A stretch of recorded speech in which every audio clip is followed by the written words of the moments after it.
Des aveugles au volant à Lédenon. En France, ils sont 2 millions à espérer pouvoir conduire un jour. Droite 10, droite 4, droite 10, droite 5.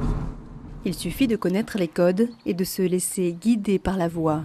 Hier, sur le circuit de Lédenon, Jean-Paul, aveugle, est devenu pilote.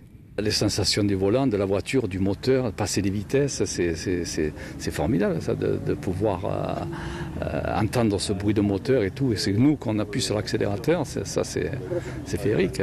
Même si les trajectoires ne sont pas parfaites, tous ressortent des véhicules, le sourire aux lèvres. Certains comparent même leur chrono. Parmi eux, des célébrités du volant faisaient l'expérience les yeux bandés, 80 km/h maximum.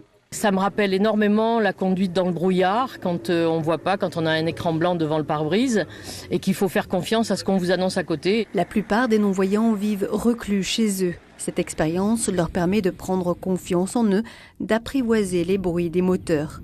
Une manière de les mener vers l'extérieur, vers l'autonomie.